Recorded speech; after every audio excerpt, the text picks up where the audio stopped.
va aller se rendre sur le salon de l'étudiant. Vous retrouvez Noam. Oui, vous voyez sur les images de Jérôme, il y a déjà beaucoup de monde ici au salon de l'étudiant et nous sommes avec Flavie. Flavie, vous êtes directrice régionale Hauts-de-France et Grand Est à l'étudiant. On va parler très pratique. Quels sont les bons conseils qu'on pourrait donner aux étudiants avant de venir ici ? Alors les bons conseils avant de venir sur ce salon, c'est de préparer sa visite au salon. C'est important d'aller sur le site de l'étudiant, de regarder les exposants effectivement qui sont présents, les conférences auxquelles il souhaiterait participer et surtout de télécharger son invitation car il faudra la présenter pour rentrer sur le salon. Le salon est gratuit pour tout le monde. Voilà. Et donc, à partir de, j'allais dire, on ne vient pas au salon de la maternelle à l'université. C'est pour quel type d'étudiants ce salon ? Alors ce salon concerne les secondes, tous les lycéens de la seconde jusqu'à la terminale, également pour les jeunes en première année étudiants et jusqu'au bac plus 5, puisqu'on peut aussi se renseigner sur la poursuite d'études.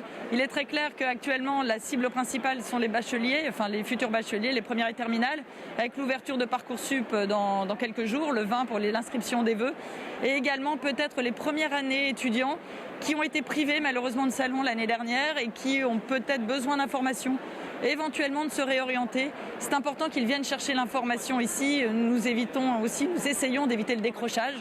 Et donc ici, ils ont toute l'information qu'ils souhaitent trouver. Ça, ce point est important parce qu'on connaît l'angoisse des étudiants autour de l'orientation justement. Et le fait de pouvoir rencontrer autant de professionnels sur un même lieu en même temps, c'est une vraie chance pour eux. C'est une vraie chance pour eux. Alors en fait, ça rentre dans le parcours complet de recherche d'informations sur l'orientation. Ils sont préparés au sein dans les lycées, il y a des heures qui sont prévues pour ça. Ils peuvent rencontrer des psychologues de l'éducation au sein de leur établissement. Ensuite, ils viennent sur ce salon où là, on leur présente toute l'offre, enfin du moins on essaie de représenter l'offre la plus vaste. Et ensuite, ils se rendent sur les journées portes ouvertes pour essayer de concrétiser leur choix et rencontrer cette fois, voir le lieu dans lequel peut-être ils iront suivre leurs études. Il y a presque autant de profils que d'étudiants. Je peux très bien avoir une idée très précise de ce que je veux faire, je peux venir. Je peux très bien n'avoir aucune idée et je dois venir aussi.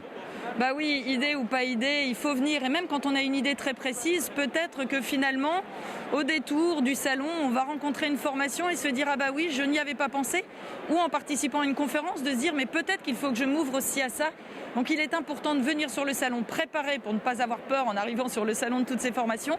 Et aussi après de se dire « Je me laisse quand même des chances, je vais voir ce que peut-être au détour ou un échange avec un jeune ». Parce que vraiment, ils ont été privés de ça, de ces échanges. Le virtuel ne remplace pas le contact humain et le contact direct. Justement, au niveau de ces conférences que vous abordez, il y aura plusieurs thèmes. Quels sont-ils et comment est-ce que ça va s'organiser ? Alors, au niveau des conférences, justement, comment ça s'organise ces conférences ? Qu'est-ce qu'on y fait concrètement et quelles sont les grandes thématiques de ces conférences ? Alors, c'est 30 conférences organisées sur les 3 jours, animées par une journaliste de la rédaction de l'étudiant. Les conférences, c'est pour présenter des domaines de formation, c'est pas forcément pour mettre en avant une école ou autre, c'est vraiment pour montrer la formation et les métiers derrière. Et il y a tout un jeu également de questions et des réponses, la possibilité d'échanger avec ou la journaliste ou des représentants de ces centres de formation sur les conférences. Alors on a des conférences très variées sur des études en communication, des études en école de commerce, des possibilités sciences et techniques, mais également médecine qui est très demandée, donc les études de médecine à l'université, PASLAS, on en a une par jour, et une conférence aussi spécialement dédiée aux parents, mais également aux élèves, samedi, sur Parcoursup à 11h30, animée par le rectorat directement. Merci beaucoup Flavie pour ces quelques conseils aux étudiants. On le rappelle, donc ce salon du lycéen et de l'étudiant ici à Lille Grand Palais. Donc c'est aujourd'hui, vendredi et samedi. Et nous, on vous retrouve dans quelques minutes, Noam, puisque vous nous faites visiter encore les coulisses du salon de l'étudiant. Puis vous donnerez la parole aux jeunes aussi qui sont là pour trouver leur voie professionnelle. Nous, on va pour le coup, nous, aller retrouver Noam qui est toujours au salon du lycéen et de l'étudiant, Noam. Oui, alors on fait attention à ce qu'on dit là parce que nous sommes sur le stand des gendarmes. Donc je ne vais pas dire de bêtises, en tout cas je vais essayer. Alors vous êtes là donc pour recevoir les étudiants, les lycéens qui viennent nous poser des questions. Ma première question c'est, est-ce qu'il y a un profil particulier pour devenir gendarme ? Alors un profil particulier, évidemment, bon, on se doit d'être sportif, d'avoir aussi une ligne de conduite, parce que évidemment, vis-à-vis des antécédents judiciaires et autres, ça peut porter préjudice, hein, évidemment. D'autre part, on demande aussi d'obtenir soit le concours ou les tests d'entrée en gendarmerie. Alors, j'aimerais bien savoir, Noam, si c'est possible de poser la question, comment on s'y inscrit justement à ce concours et puis comment on s'y prépare aussi? Alors ce concours, justement, comment on s'y inscrit? À partir de quel âge on peut s'y inscrire? Comment ça se passe? Alors on a différents statuts. L'avantage aujourd'hui, c'est qu'on a un site, en fait, la gendarmerie recrute.gouv.fr, sur lequel vous avez accès à toutes nos carrières. Vous avez les conditions aussi de concours, les ouvertures de concours et les postes à pourvoir. Donc ce qui veut dire qu'aujourd'hui on travaille, alors je vais simplifier parce que sinon ce serait trop long, mais globalement on a d'ores et déjà je vais dire un statut de gendarme adjoint volontaire qui est destiné donc à des personnes qui sont sans diplôme, hein, voilà, ou qui est le bac, hein, de toute façon même si elles ont le bac elles peuvent postuler. En le niveau supérieur on a le sous-officier où là on demandera d'être bachelier, d'accord, ou alors on a aussi le concours d'officier, donc là on est sur un master 2, donc un bac plus 5. Savoir qu'également, pour accéder à tout ça, on a évidemment d'autres profils, à savoir la réserve, hein, qui est aujourd'hui aussi un recrutement permanent, pour laquelle on peut travailler d'ailleurs en parallèle soit d'un emploi ou des études, d'accord. Et on a aussi une classe préparatoire, alors la CPT aujourd'hui, hein, des jeunes talents, pour les préparations au concours d'officier. Voilà, ou autre concours de la fonction publique. C'est un métier humain aussi, on le dit peut-être pas assez, mais il faut avoir ces qualités aussi humaines, j'imagine, d'écoute, de proximité avec la population. Oui, alors c'est vrai que le maillon gendarmerie, on a un maillage déjà au niveau géographique, ce qui fait qu'on est au contact permanent de la population, et c'est vrai qu'il faut avoir une certaine aussi empathie vis-à-vis des gens. On est, c'est vrai, un service public où on se doit d'avoir une charte d'accueil, hein, et puis aussi de trouver des solutions, puisque on a, et vous le savez aussi, mais souvent on a des questions, hein, vraiment diverses, et on attend beaucoup du gendarme. Donc ce qui veut dire qu'on se doit, hein, d'amener les éléments de réponse, et ce qui fait que ce soit dans la commission d'infraction ou même dans le renseignement, hein, par rapport à des sujets, alors c'est vraiment de tout ordre, hein, eh bien on essaiera d'amener les éléments de réponse. Super. Alors on le rappelle, le site internet c'est s'engager.fr, c'est ça? Alors, la gendarmerie recrute.gouv.fr. Voilà. La gendarmerie recrute.gouv.fr. Voilà, j'étais complètement à côté de la plaque. Alors nous sommes le centre information recrutement de Lille, hein, nous sommes basés donc boulevard Louis XIV au numéro 49, et nous faisons un plaisir, hein, de recevoir donc à la fois les sollicitations par le biais de notre site, par biais aussi de messagerie ou même de contact direct, même si le contexte est aujourd'hui délicat, hein, par rapport à cette Covid là, mais de toute façon on s'efforce, hein, d'amener un élément de réponse même par téléphone ou en termes d'accueil. Super, merci beaucoup, et on en sait maintenant un peu plus. Si vous souhaitez devenir gendarme, n'hésitez pas à aller sur internet ou même à aller rencontrer les gendarmes pour leur poser des questions, bien évidemment. Merci Noam, on vous retrouve tout à l'heure, vous irez notamment à la rencontre d'étudiants. Allez, comme promis, direction Lille Grand Palais où se tient toujours le salon de l'étudiant, et Noam est toujours sur place. Oui, on parlait santé maintenant, chère Margot, avec Adrien. Adrien, tu es étudiant en médecine, c'est ça? En chirurgie dentaire. Alors attention, oui, parce que c'est écrit médecine au-dessus, mais en chirurgie dentaire, en 4e année. Sur combien d'années? Alors, le cursus de chirurgie dentaire se déroule sur 5 ans en plus de la PASS ou de la LAS, au minimum. Après, j'ai au minimum parce qu'on peut avoir ce qu'on appelle l'internat, donc pour faire une spécialité. Donc c'est 3 à 4 ans. Donc il y a la spécialité d'orthodontiste, la spécialité de chirurgie orale et la spécialité de médecine bucco-dentaire. D'accord. On a l'image, enfin moi j'ai l'image de manière générale le parcours médecine comme des études difficiles où il faut être vachement présent, où voilà, c'est beaucoup de cours, de choses à apprendre. C'est vraiment ça? Il faut être vachement présent parce que c'est un métier de la santé c'est hyper important. Et il faut être aussi très rigoureux et aimer ce qu'on fait parce qu'on va le faire 30, 40, voire un peu plus. Donc voilà, donc c'est des études qui sont quand même assez difficiles. Est-ce qu'il y a des prérequis pour être chirurgien dentiste par exemple, voilà, des compétences à avoir pour pouvoir devenir chirurgien dentiste?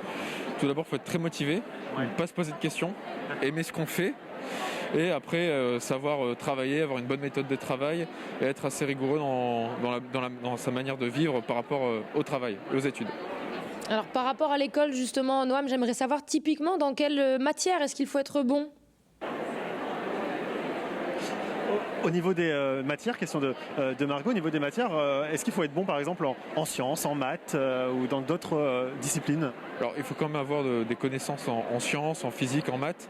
Après, au niveau des premières années d'études, ce qui est la PASS ou la LAS, on n'apprend pas vraiment les bases de la dentisterie. Les bases de la dentisterie sont vraiment apprises à la faculté de chirurgie dentaire, donc surtout en deuxième, troisième année, qui sont des années précliniques. Avant l'externat, donc à partir de la 4e année, comme certains profs nous le disent, on est des mini-dentistes et on commence à travailler au CHU de Lille en tant qu'externe. Donc on soigne des personnes dès la 4e année. D'accord, ok. Mais alors, en étant, j'imagine, sous la houlette d'un dentiste qui est là, qui fait attention à tout ce que vous faites. Oui, c'est ça.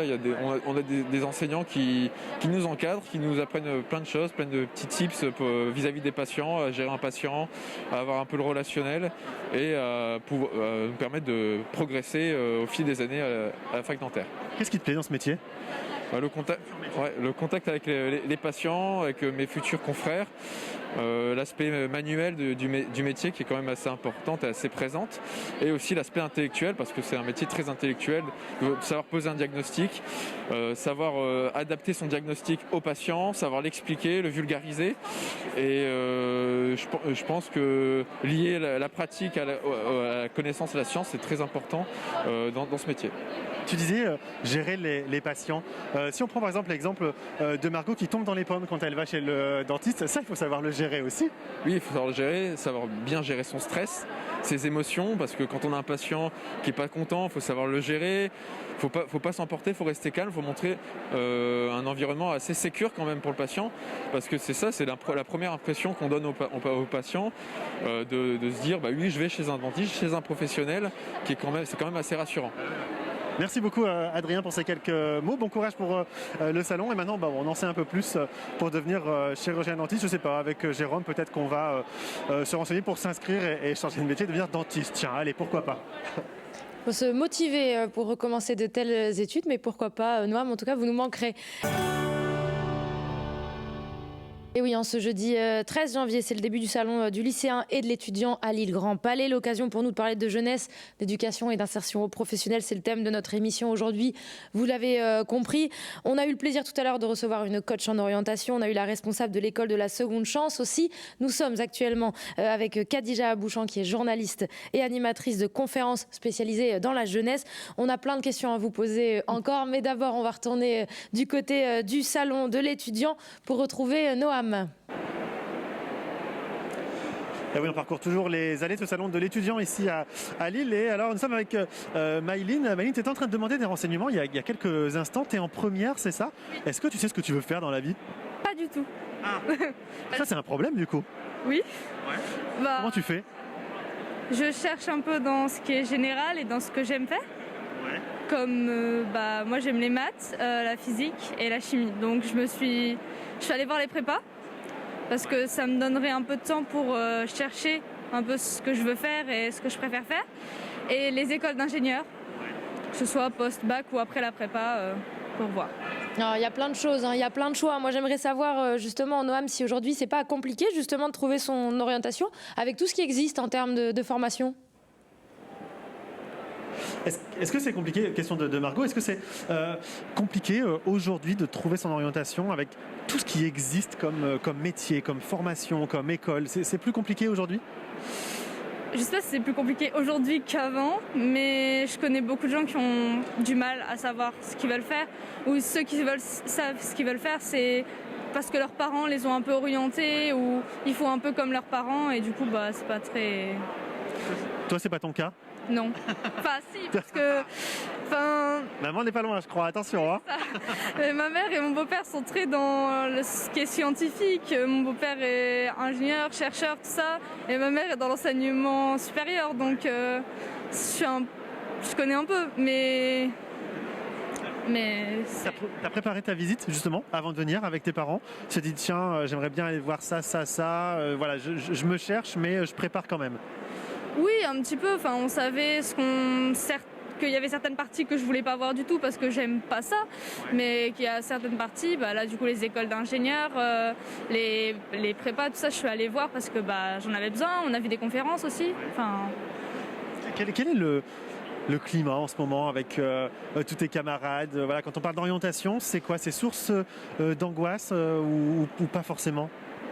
Ça dépend des gens. Disons que ceux qui ont une très bonne moyenne, tout ça, qui s'en sortent bien, ils ont moins peur.